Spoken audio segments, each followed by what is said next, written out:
big story at this hour. Headlines today has learnt exclusively that naxals have developed frightening new IED and bomb-making capabilities. The new capabilities could significantly alter the balance of security in favor of the rebels. Security forces operating in Jharkhand Simdega district busted a weapons manufacturing unit of the People's Liberation Front of India, a naxal splinter group. In it, they found remote-controlled explosives and timed explosives. Naxals had been researching these weapons for years, but it was never known whether they had succeeded in developing them. Earlier, wired IEDs required the Naxals to be present close to the location of the attack. However, the new devices will completely change that. They will be able to plant bombs well in advance and even detonate them from far away. This means Naxals could even attack Indian cities with the new bombs as opposed to restricting their terror to village roads. In fact, the rebels had even earlier threatened to unleash their next wave of attack on Indian cities. Jugal Purohit is getting us that bit of breaking and exclusive information about the Naxals' new techniques that they've developed to unleash a reign of terror. Jugal, how are they acquiring deadly weapons and understanding to develop more sophisticated weaponry?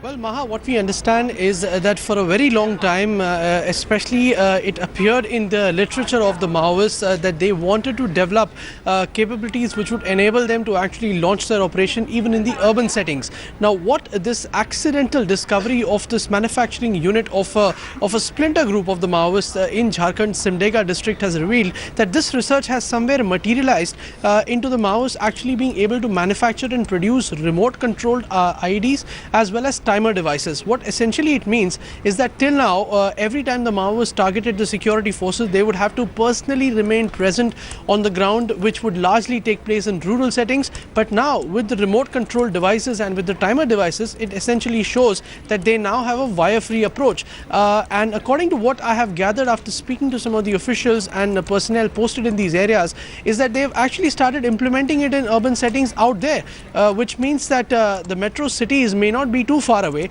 They're doing it in the district headquarters, say near Simdega, even in instances near Bihar's Gaya district capital. In all these areas, shops have been targeted. In some instances, these devices have actually been detonated or rather been diffused by the police, even near petrol pumps. So it only goes to show that the Maoists, having developed a certain kind of technology, are now trying them in the semi-urban settings. Right. And it may not be too long a time before they actually do these in the metropolitan cities, something which they've never shied away from. They call it as their second wave of operation, their second front of operation against the Indian state. And these devices only then tell us about the frightening prospect ahead. Jugal, it's a very scary picture that you are bringing to us. Are the security forces saying anything at the moment? They will definitely have to step up their game against the rebels.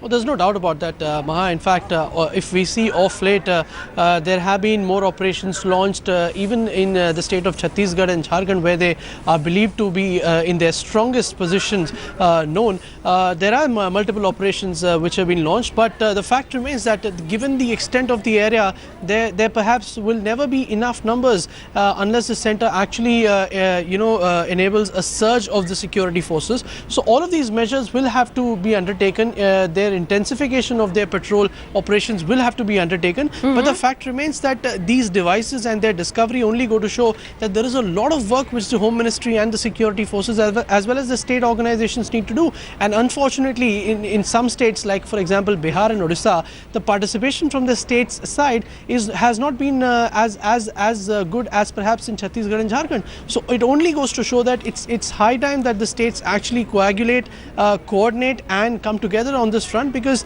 you never know, a device manufactured in Jharkhand may be tomorrow used say in Maharashtra and vice versa. So this problem now needs to be dealt in a unified and a holistic manner. That's the point, Maha. Jugal Purohit there reporting on the frightening new capabilities of the Naxal.